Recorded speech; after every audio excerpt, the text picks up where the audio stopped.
Assalamualaikum warahmatullahi wabarakatuh. Selamat siang teman-teman semua. Perkenalkan kami dari kelompok 3 kelas A3 tahun 2019. Di sini kami akan mempresentasikan mengenai asuhan keperawatan keluarga dengan remaja. Untuk anggota kelompok kami terdiri dari saya sendiri, Iqbal Maulana, ada Yosi Dwi Mustika, Adinda Eka, Balkis Afika, Anin Imana, Cynthia Dwi, Zulfa Nuri, Yusita Rahma, dan M. Alim Abimanyu. Selanjutnya untuk pengertian remaja itu sendiri. Remaja atau adolescent atau anak remaja adalah periode pertumbuhan dan perkembangan signifikan yang dimulai dengan pubertas dan umumnya berhenti di umur pertengahan 20. Dikenal dengan masa transisi dari anak-anak menjadi dewasa. Perubahan perkembangan biologis, kognitif, psikososial, dan emosional akan dirasakan dan dijalani oleh anak pada usia remaja ini. Untuk perkembangan remaja sendiri adalah proses perubahan struktur dan fungsi remaja untuk menuju tingkat kedewasaan dan kematangan secara sistematis, progresif, dan berkesinambungan untuk memenuhi masing-masing fungsi, termasuk perkembangan emosi, intelektual, dan tingkah laku yang dihasilkan dari interaksi dengan lingkungan. Berikutnya yaitu klasifikasi remaja, dibagi menjadi 3, yaitu yang pertama remaja awal, berusia 13-14 tahun, remaja tengah 15-17 tahun, dan remaja akhir 18-21 tahun. Selanjutnya yaitu karakteristik remaja. Yang pertama yaitu kematangan seks primer. Kematangan seks primer perempuan ditandai dengan menstruasi, sedangkan laki-laki ditandai dengan mimpi basah. Sedangkan kematangan seks sekunder yaitu ciri-ciri yang membedakan laki-laki dan perempuan. Misalnya jika laki-laki tumbuh kumis atau jenggot dan perempuan tumbuh payudara. Selanjutnya ada aspek psikososial, psikologis dan sosial. Yang pertama ada kegelisahan, berhayal, pertentangan, aktivitas kelompok, dan keingintahuan yang tinggi. Selanjutnya yaitu tahap perkembangan remaja yang perkembangan fisik. Yang pertama peningkatan laju pertumbuhan otot dan tulang, perubahan spesifik sesuai dengan jenis kelamin, perkembangan karakteristik sistem reproduksi dan seks sekunder, perubahan hormon yang memicu perkembangan ciri kelamin sekunder, dan perubahan tinggi dan peningkatan berat badan. Selanjutnya bisa dilanjutkan oleh teman saya.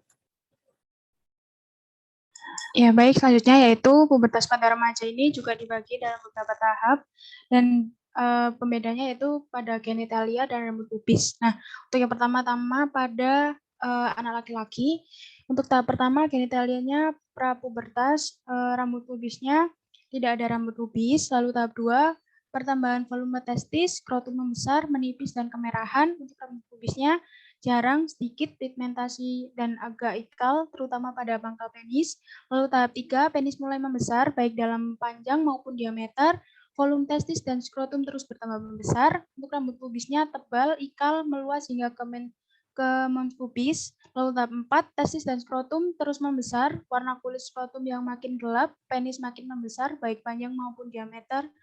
Lalu untuk rambut pubisnya bentuknya dewasa, tetapi belum meluas ke medial paha. Lalu tahap 5, untuk genitalianya bentuk dan ukuran dewasa, untuk rambut pubisnya bentuk dewasa meluas medial pubis. Nah, untuk pada perempuan ini dibedakan menjadi payudara sama rambut pubis juga. Untuk yang tahap pertama, prapubertas dan rambut pubisnya tidak ada rambut pubis. Untuk tahap keduanya, crisp budding, menonjol seperti bukit kecil, areolanya melebar. Untuk rambut pubisnya jarang, berpigmen sedikit, lurus atau medial labia. Lalu tahap ketiganya, payudara dan areola membesar, tidak ada kontur pemisah. Lalu untuk rambut pubisnya lebih hitam, mulai ikal dan jumlah bertambah. Untuk tahap 4, areola dan papila membentuk bukit kedua. Lalu untuk rambut pubisnya kasar, keriting, dan belum sebanyak dewasa. Untuk tahap kelima atau tahap terakhir, yaitu payudaranya bentuknya sudah mulai dewasa, papila menonjol, areola sebagai bagian dari kontur buah dada. Lalu untuk rambut pubisnya bentuknya segitiga seperti pada perempuan dewasa, lalu tersebar sampai medial paha. Lalu untuk tahap perkembangan remaja selanjutnya yaitu pada tahap kognitif, yaitu memiliki kemampuan untuk menganalisis lalu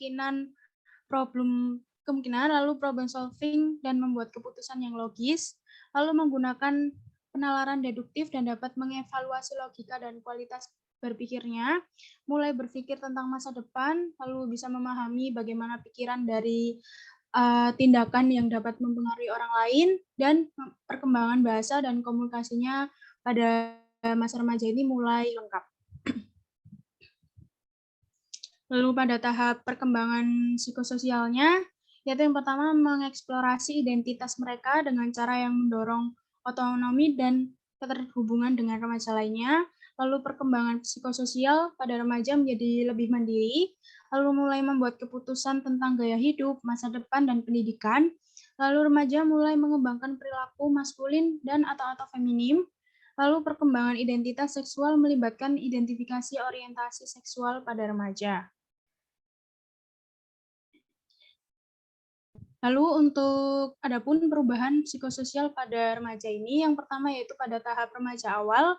Nah, untuk biasanya perubahannya yaitu krisis identitas, labil, lalu meningkatnya kemampuan verbal untuk ekspresi diri, lalu pentingnya teman dekat atau sahabat, berkurangnya rasa hormat ke orang tua, menunjukkan kesalahan orang tua, mencari orang lain yang disayangi selain orang tua, lalu kecenderungan untuk berlaku kekanak-kanakan, dan terdapat pengaruh teman sebaya terhadap hobi dan cara berpakaiannya.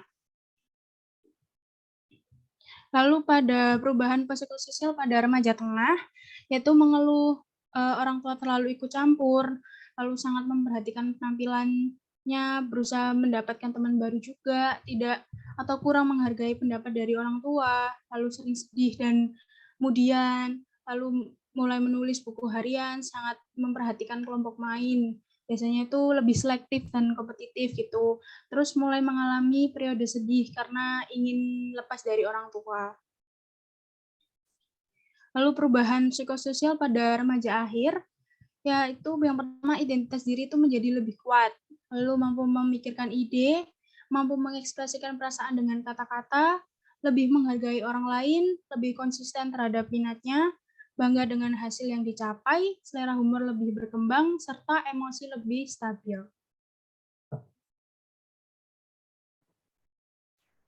Baik, selanjutnya ada tugas perkembangan remaja. Nah, tugas perkembangan remaja ini berkaitan dengan tuntutan terhadap perubahan yang dialami oleh remaja, di mana perubahan tersebut ada hubungannya dengan sikap dan perilaku sebagai persiapan memasuki usia dewasa. Jika tugas ini dapat dikuasai dengan baik, nah remaja akan merasa senang, puas, dan diterima oleh lingkungannya. Tetapi, jika remaja ini mengalami kegagalan, akan menimbulkan perasaan kecewa, frustasi, perasaan gagal, kebingungan, agresif, egosentris, menarik diri, dan mengalami gangguan pertumbuhan fisik. Menurut Simpsons, pada tahun 2001 ini ada 10 tugas dari perkembangan remaja. Yang pertama, tugas pertama menyesuaikan diri dengan perkembangan tubuh dan perasaan secara seksual. Tugas kedua, mengembangkan dan menerapkan keterampilan berpikir abstrak. Tugas ketiganya, mengembangkan tingkat pengambilan perspektif yang lebih kompleks. Tugas keempat, mengembangkan dan menerapkan keterampilan mengatasi masalah atau coping abilities. Tugas kelima, mengidentifikasi standar moral, nilai, dan sistem keyakinan yang bermakna. Tugas keenam, memahami dan mengekspresikan pengalaman emosional yang lebih kompleks. Tugas ketujuh, membentuk persahabatan yang dekat dan saling mendukung dengan teman sebaya. Tugas kedelapan, mencari dan membentuk aspek penting dari identitas. Tugas ke-9, memenuhi tuntutan peran dan tanggung jawab sebagai seorang yang sudah dewasa. Dan yang terakhir, tugas ke-10, negosiasi hubungan dengan orang dewasa dalam peran pengasuhan. Kemudian ini ada stage of healthy adolescent development atau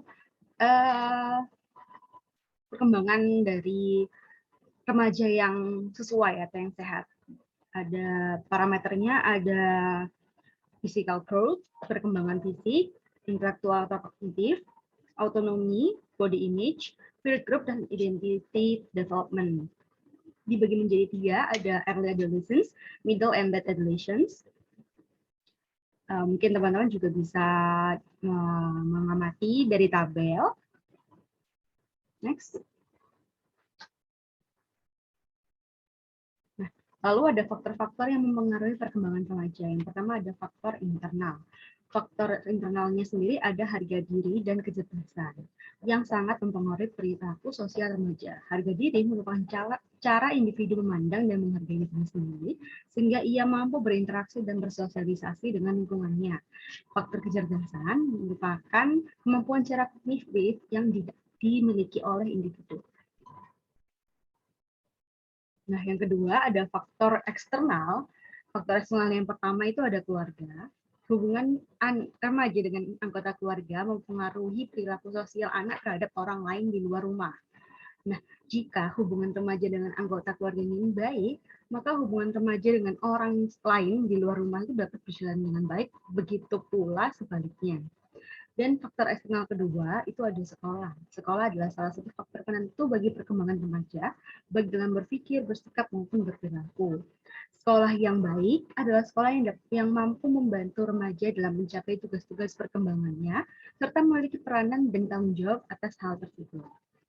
Baik, selanjutnya bisa dilanjutkan oleh teman saya. Baik, untuk selanjutnya faktor eksternal yang ketiga yaitu dari teman sebaya. Sebagian besar aspek dalam kehidupan remaja dipengaruhi oleh teman sebaya. Apabila remaja bergaul dengan teman yang mendukung tahap perkembangannya secara positif, maka remaja tersebut dapat memenuhi tugas perkembangannya dengan baik pula. Kemudian faktor keempat yaitu teknologi, yaitu dari media sosial. Karena remaja cenderung meniru perilaku orang yang dilihatnya di media sosial. Apabila remaja melihat perilaku yang positif, maka ia akan cenderung berperilaku positif pula. Sedangkan jika yang mereka lihat itu hal-hal yang negatif, maka kemungkinan perilaku mereka tersebut. Next. Kemudian terkait dengan masalah kesehatan pada remaja itu yang sering terjadi, yang pertama yaitu kecelakaan, kemudian kedua kekerasan dan pembunuhan, tiga bunuh diri, keempat penyalahgunaan zat terlarang narkoba dan alkohol, kemudian yang kelima itu merokok, yang keenam terjadi gangguan makan atau eating disorder, ketujuh infeksi menular seksual, dan kedelapan seks bebas, dan kesembilan hamil di luar nikah. Kemudian tugas perkembangan keluarga dengan remaja yang pertama yaitu memberikan kebebasan yang seimbang dengan tanggung jawab meningkat. Yang kedua mempertahankan hubungan yang intim dengan keluarga. Kemudian yang ketiga mempertahankan komunikasi terbuka antara anak dan orang tua. Kemudian hindari perdebatan dan kecurigaan dan permusuhan. Masalah pada keluarga dengan remaja yaitu yang bisa terjadi yaitu masalah penampilan, kemudian juga terjadi masalah akademis, depresi, dan masalah dengan orang terdekat, terjadi bullying atau perundungan, kemudian terjadi masalah percintaan dan aktivitas seksual, kecanduan dengan gawai, tekanan dari teman sebaya, rokok, minuman keras, maupun obesitas. Kemudian peran perawat keluarga sendiri pada remaja yaitu sebagai pelaksana atau caregiver, yaitu memberikan pelayanan keperawatan dengan pendekatan proses keperawatan mulai dari pengkajian maupun sampai dengan evaluasi. Kemudian perannya yang sebagai pendidik atau edukator yaitu dengan melakukan identifikasi kebutuhan, kemudian menentukan tujuan, mengembangkan, merencanakan, dan melaksanakan pendidikan kesehatan agar keluarga dapat berperilaku sehat secara mandiri. Next. Kemudian peran perawat sebagai konselor yaitu memberikan konseling atau bimbingan kepada individu atau keluarga dalam mengintegrasikan pengalaman kesehatan dengan pengalaman yang lalu untuk membantu masalah kesehatan keluarga. Kemudian peran perawat sebagai kolaborator yaitu dengan melaksanakan kerjasama dengan berbagai pihak yang terkait dengan penyelesaian masalah kesehatan di keluarga.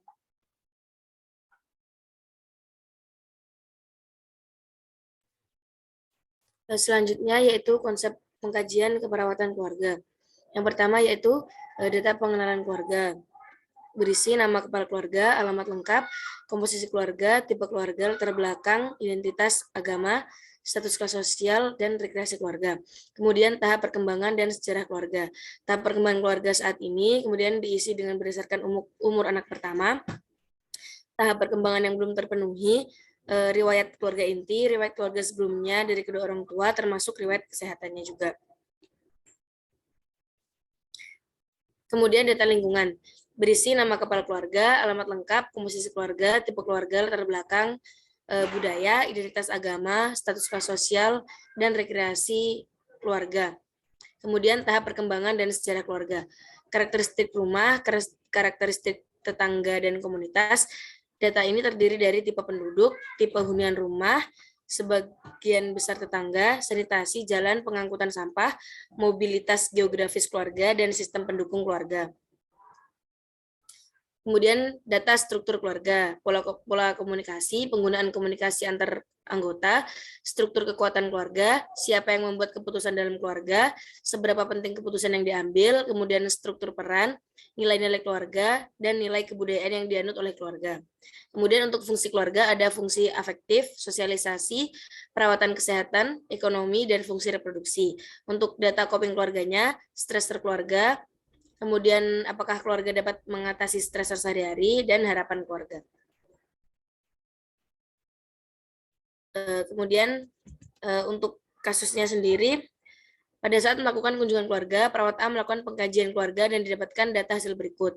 Sebuah keluarga terdiri dari Tuan Y, 48 tahun, selaku kepala keluarga, dari Nyonya X, 40 tahun, dan anak M, anak H, dan anak I. Tuan Y bekerja sebagai buruh pabrik dan pulang ketika larut malam. Sedangkan Nyonya X bekerja sebagai pegawai swasta, bekerja dari pagi hingga sore. Anak pertama Tuan Y dan Nyonya X menginjak usia remaja dan baru saja masuk SMA. Sedangkan anak kedua baru saja memasuki SMP dan anak ketiga berada di kelas 3 SD. Alamat tinggal sekarang di RT 2 RW 2 Desa Ngoro, Kabupaten Jombang. Saat dilakukan pengajian, Nyonya X mengatakan bahwa keluarga dalam keadaan sehat dan tidak memiliki riwayat penyakit kronis.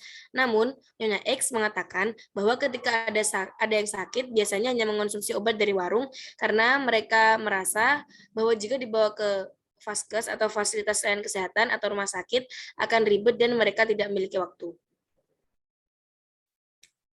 Kemudian terusnya, Nyonya X mengatakan tidak memiliki jadwal khusus untuk rekreasi keluarga karena jika akhir pekan mereka menghabiskan waktu untuk istirahat. Namun hanya sesekali anaknya yang kecil, yaitu anak I, mengajak berwisata. Anak M mengatakan jika punya kegiatan dan membuat dirinya stres, maka dia akan main keluar dengan teman-temannya. Biasanya nongkrong sambil mengobrol tidak jelas, main ke warnet atau rental PS, bahkan kadang sampai lupa waktu. Untuk anak M juga mengatakan sering main dengan teman-temannya hingga malam hari. Nyonya X mengatakan bahwa anak H adalah anak yang pendiam dan jarang berbicara jika tidak ditanya. Terutama saat masuk usia remaja, anak H sudah mulai jarang berkumpul dengan keluarga. Jika berada di rumah, anak H hanya menghabiskan waktunya di dalam kamarnya. Anak M mengatakan jika dia tidak pernah mengikuti kegiatan masyarakat di daerah setempat karena dia lebih senang di luaran dengan teman sekolahnya atau teman yang lainnya. Nyonya X juga mengatakan jika mereka ada kesempatan berkumpul di rumah, mereka jarang bahkan hampir tidak pernah bertukar cerita satu sama lain karena mereka juga sibuk dengan gadgetnya masing-masing. Kemudian, Nyonya X mengatakan tidak memiliki jadwal khusus untuk rekreasi keluarga jika akhir pekan mereka menghabiskan untuk istirahat.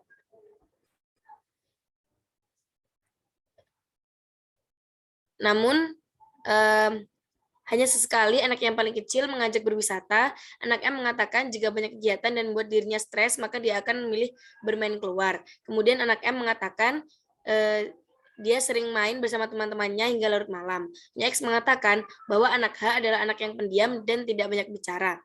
Terutama saat masuk usia remaja, anak H mulai jarang berkumpul dengan keluarga dan dia menghabiskan banyak waktu di kamarnya. Anak M mengatakan jika dia tidak pernah mengikuti kegiatan masyarakat di daerah tempatnya dan lebih senang di luaran bersama teman-teman sekolahnya.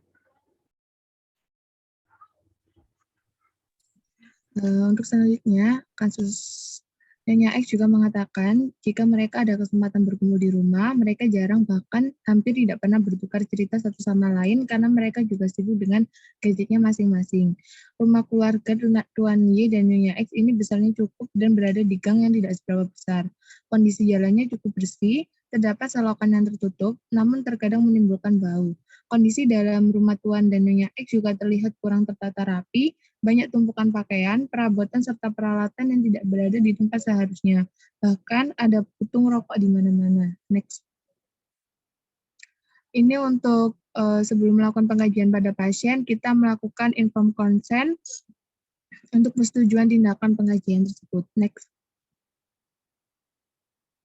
Untuk pengkajian keperawatan keluarganya, yang pertama ada nama puskesmas, yaitu Puskesmas Petarengan, kemudian nama perawat, nomor register, dan tanggal pengkajian. Untuk data keluarganya, nama kepala keluarga Tuan Y, alamat rumah dan teleponnya RT 2 RW 2 Dusun Ngoro, Kabupaten Jombang, nomornya 0812345678, kemudian pekerjaannya buruh pabrik, agama dan sukunya Islam dan sukunya Jawa, bahasa sehari-hari yang digunakan yaitu Jawa dan Indonesia, kemudian yang terdekat itu Puskesmas Petarongan, alat transportasinya sepeda motor. Kemudian ini daftar anggota keluarganya untuk Tuan Y sebagai suami umurnya 48 tahun, kemudian sukunya Jawa, pendidikan terakhirnya SMA, pekerjaan saat ini buruh pabrik. Untuk status gizinya, tinggi badan 167, BP-nya 65, PMI-nya 23,3. Untuk TTV-nya, tekanan darahnya 130/90, nadinya 85, suhunya 36,3, RR-nya 20 kali per menit. Untuk Nyonya X, hubungan dengan kakaknya sebagai istri, umurnya 40 tahun, jenis kelaminnya perempuan, suku Jawa, pendidikan terakhir SMA, pekerjaan saat ini adalah pegawai swasta, tinggi badannya 158, berat badannya 56, PMI-nya 22,4. Kemudian untuk TTV-nya, tekanan darahnya 120/90, nadinya 85, kemudian suhunya 36,3, RR-nya 20 kali per menit. Kemudian untuk anak M, anak pertama, umur 16 tahun, jenis kelamin laki-laki, suku Jawa, pendidikan terakhir masih sekolah, kemudian pekerjaan saat ininya siswa, status gizinya badannya 135, berat badannya 55, BMI-nya 20,2, tekanan darahnya 120/90, nadinya 85, kemudian suhunya 36 derajat Celcius, RR-nya 22 kali per menit. Kemudian untuk anak H, anak kedua, umur 13 tahun, jenis kelaminnya perempuan, suku Jawa, pendidikan terakhirnya masih sekolah, pekerjaan saat ininya siswa, kemudian tinggi badannya 157, berat badannya 48, BMI-nya 19,4, untuk tekanan darahnya 120/90, nadinya 85, suhunya 36, RR-nya 22. Kemudian yang terakhir, anak I, itu anak ketiga, umur 9 tahun, jenis kelamin laki-laki, suku Jawa, masih sekolah, sebagai siswa, status gizinya tinggi badannya 145, berat badannya 44, BMI-nya 20,9. Untuk TTV-nya, tekanan darahnya 120/90, nadinya 85, suhunya 36, dan RR-nya 19 kali per menit. Next. Kemudian, untuk kondisi kesehatan pasien dan keluarganya itu sehat semua, tidak ada riwayat penyakit atau alergi. Kemudian untuk tahap dan riwayat perkembangan keluarga, tahap perkembangan keluarga saat ini, keluarga dengan anak usia remaja, tugas perkembangan keluarga dapat dijalankan, bisa dijalankan, kemudian sebutkan alasannya, Tuan Y dan Nyonya X tidak memiliki waktu untuk mempertahankan keluarga intim. Kemudian untuk struktur keluarga, pola komunikasi disfungsional, peran dalam keluarga ada masalah, dan nilai atau norma keluarga tidak ada konflik nilai. Pengambilan keputusan dalam keluarga adalah Tuan Y sebagai kepala keluarganya. Kemudian untuk fungsi keluarganya, untuk fungsi afektifnya tidak berfungsi, fungsi sosialnya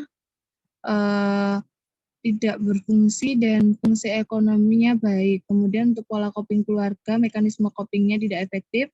Stresor atau penyebab stres yang dihadapi keluarga, itu keluarga, sesama anggota keluarga jarang bertemu dan berkomunikasi sehingga hubungan antara keluarga menjadi renggang dan tidak nyaman, serta kurangnya kasih sayang yang diberikan kepada anak. Next.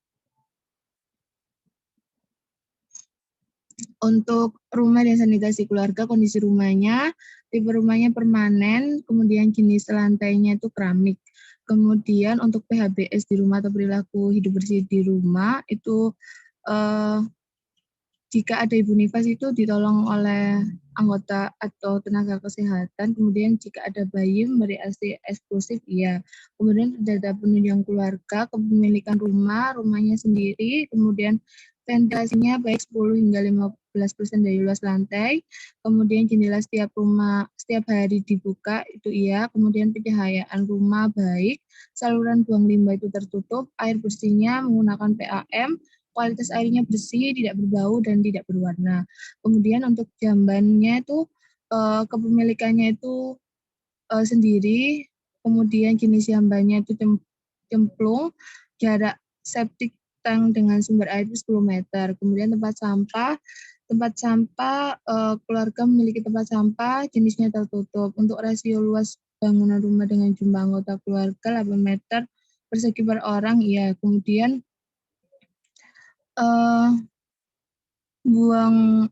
menimbang balita setiap bulan jika ada, itu iya. Kemudian menggunakan air bersih untuk makan dan minum, itu ya.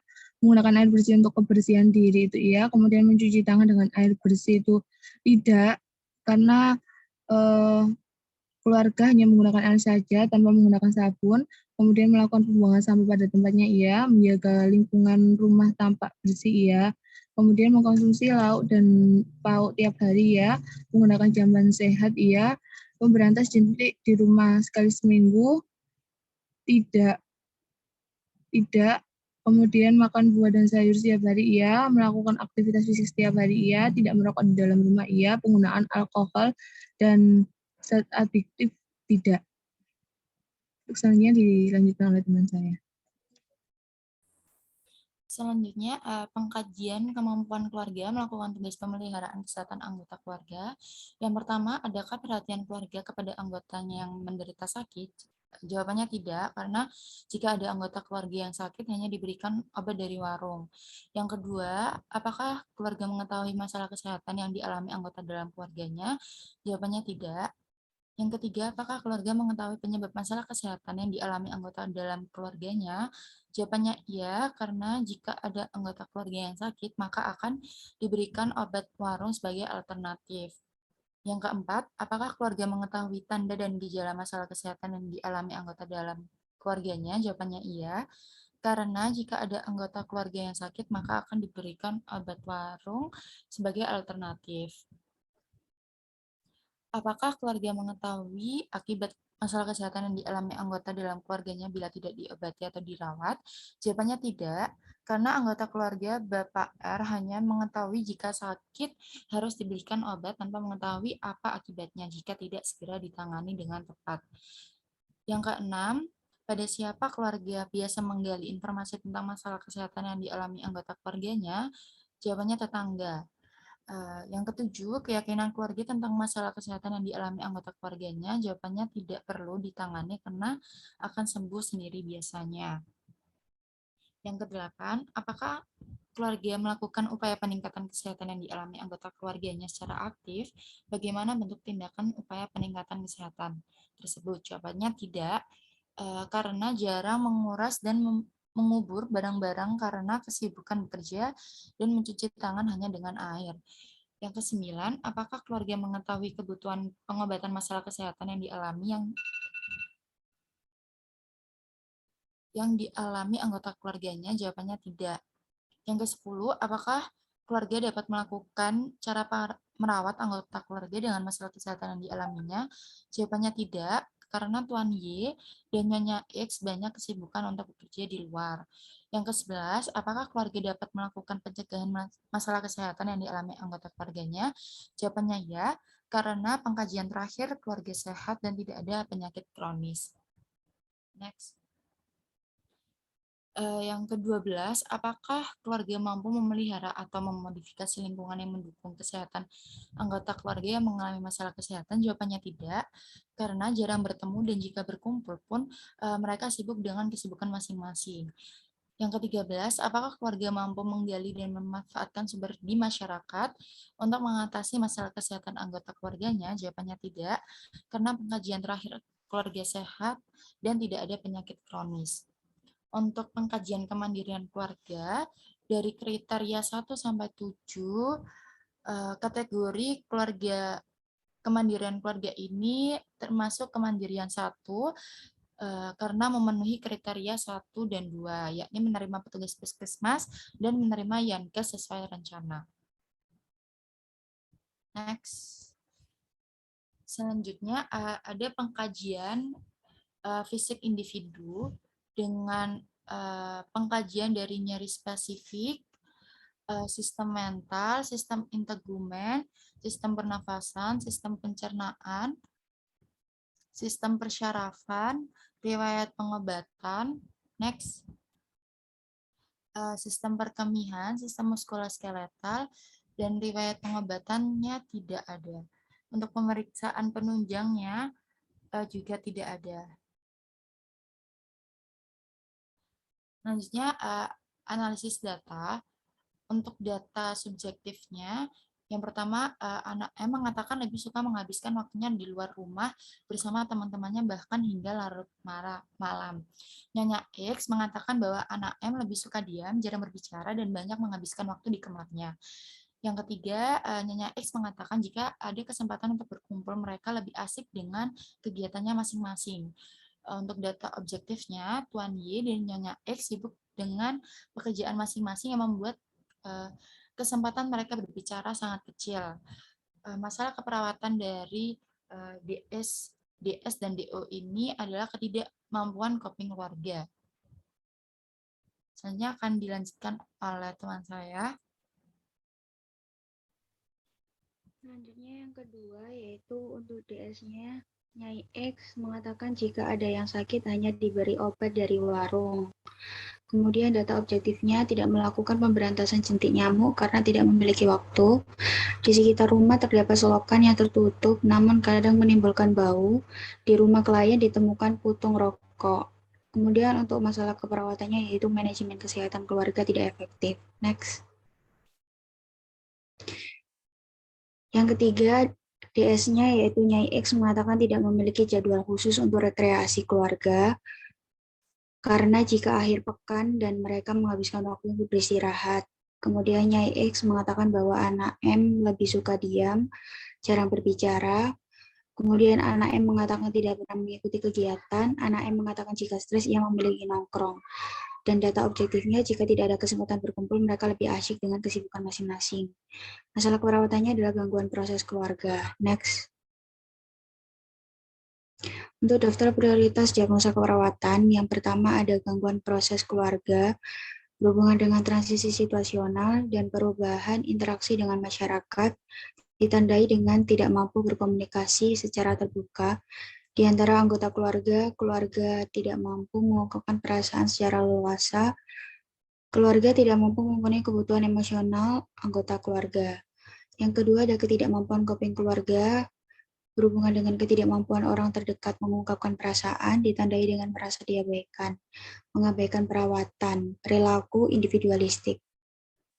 Yang ketiga, ada manajemen kesehatan keluarga, tidak efektif berhubungan dengan kompleksitas sistem pelayanan kesehatan, ditandai dengan aktivitas keluarga untuk mengatasi masalah kesehatan, tidak tepat dan gagal melakukan tindakan untuk mengurangi faktor risiko. Next. Untuk scoring diagnosa, untuk yang ke-1 ada gangguan proses keluarga Tuan Y. Untuk yang pertama ada sifat masalah, skornya 3, bobotnya 1, dan nilainya 1. Pembenarannya adalah tidak mampu berkomunikasi secara terbuka. Yang kedua ada kemungkinan masalah dapat diubah, skornya 2, bobotnya 2, nilainya 2.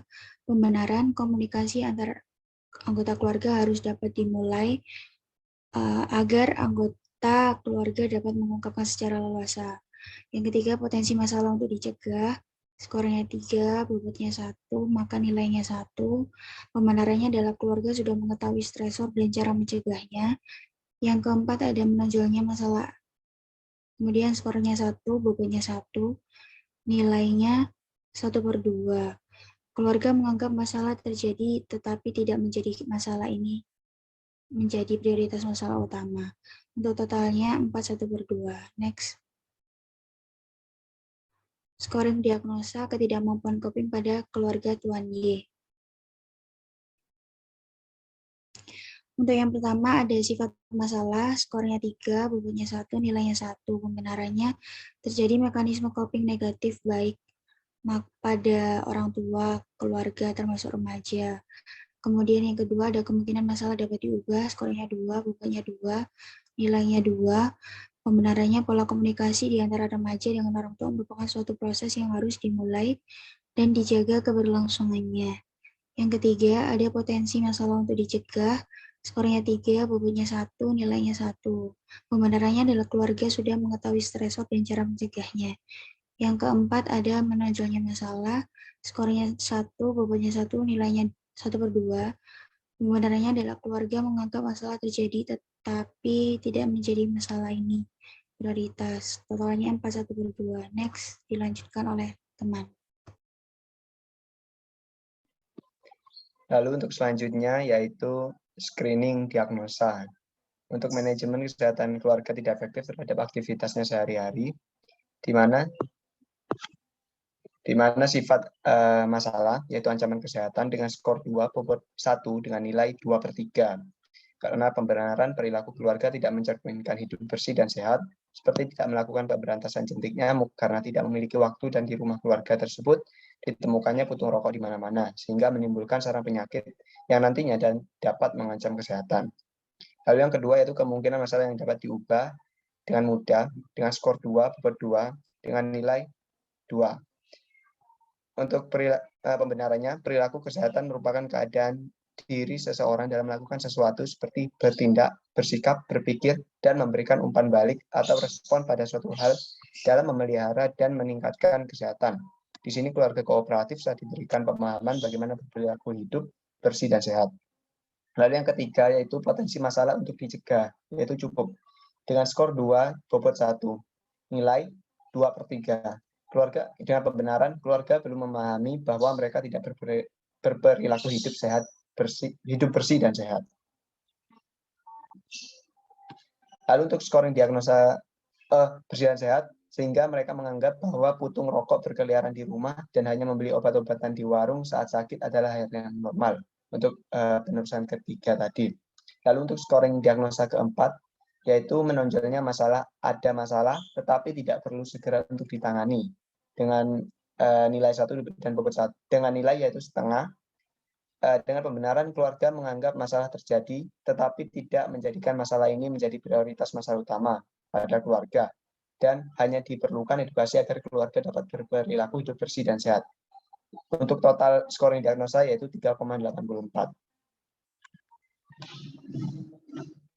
Lalu untuk rencana intervensi keperawatan yang akan dilakukan yaitu untuk diagnosa keperawatan gangguan proses keluarga, kriteria hasil yang akan diambil adalah proses keluarga dengan harapan ketika dilakukan ASKEP selama 1 kali 24 jam, proses keluarga Tuan Y membaik dengan kriteria hasil. Pertama, adaptasi keluarga terhadap situasi meningkat. Kedua, kemampuan keluarga berkomunikasi secara terbuka di antara anggota keluarga meningkat. Lalu ketiga, yaitu kemampuan keluarga memenuhi kebutuhan emosional anggota keluarga juga meningkat. Dengan intervensi keperawatan yaitu terapi keluarga dengan observasi pertama, identifikasi riwayat kesehatan keluarga. Kedua, identifikasi pola komunikasi keluarga. Ketiga, identifikasi kejadian saat ini yang terjadi pada keluarga. Lalu untuk terapeutik, yang pertama, fasilitasi diskusi keluarga. Kedua, diskusikan cara terbaik dalam menangani disfungsi perilaku dalam keluarga. Ketiga, diskusikan strategi penyelesaian masalah yang konstruktif. Lalu untuk edukasi, yang pertama, anjurkan berkomunikasi lebih efektif. Kedua, anjurkan mengubah cara berhubungan dengan anggota keluarga satu sama lain. Next. Lalu untuk intervensi kedua, dengan diagnosis kedua yaitu ketidakmampuan coping keluarga dengan luaran yang yaitu status coping keluarga. Setelah dilakukan ASKEP selama 1 kali 24 jam, diharapkan status coping keluarga Tuan Y membaik dengan kriteria hasil. Yang pertama, perasaan diabaikan menurun. Kedua, perilaku mengabaikan anggota keluarga menurun. Ketiga, komitmen terhadap pengobatan perawatan meningkat. Keempat, komunikasi antar anggota keluarga meningkat. Dan kelima, perilaku individualistik menurun. Dengan intervensi yang kami ambil yaitu dukungan coping keluarga. Yang pertama observasi yaitu identifikasi respon emosional terhadap kondisi saat ini. Kedua, identifikasi kesesuaian antara harapan pasien keluarga dan tenaga kesehatan. Untuk terapeutik, pertama, dengarkan masalah, perasaan, dan pertanyaan keluarga. Kedua, diskusi rencana, media, dan perawatan. Ketiga, fasilitasi dan pengungkapan perasaan antar pasien dan keluarga atau antar anggota keluarga. Keempat, fasilitasi anggota keluarga dalam mengidentifikasi dan menyelesaikan konflik nilai. Kelima, hargai dan dukung mekanisme coping adaptif yang digunakan. Next. Lalu untuk diagnosis ketiga yaitu manajemen kesehatan keluarga tidak efektif. Dengan luaran yaitu manajemen kesehatan keluarga, setelah dilakukan asuhan keperawatan 1/24 jam, diharapkan kesehatan keluarga Tuan Y meningkat dengan kriteria hasil yang pertama, aktivitas keluarga mengatasi masalah kesehatan secara tepat meningkat. Kedua, tindakan untuk mengurangi faktor risiko meningkat. Lalu untuk intervensi yang kami ambil yaitu dukungan keluarga merencanakan perawatan. Dengan nilai observasi yang pertama, identifikasi kebutuhan dan harapan keluarga tentang kesehatan. Kedua, identifikasi konsekuensi tidak melakukan tindakan bersama dengan keluarga. Ketiga, identifikasi tindakan yang dapat dilakukan keluarga. Untuk terapeutik, yang pertama, motivasi pengembangan sikap dan emosi yang mendukung upaya kesehatan. Kedua, gunakan sarana dan fasilitas yang ada dalam keluarga. Ketiga, ciptakan perubahan lingkungan rumah secara optimal. Dan untuk edukasi, yang pertama, informasikan fasilitas kesehatan yang ada di lingkungan keluarga. Selanjutnya. Sekedar itu saja dari kelompok kami, dan mohon maaf apabila ada kesalahan. Untuk sesi pertanyaan dan diskusi akan dilakukan saat pertemuan kelas selanjutnya.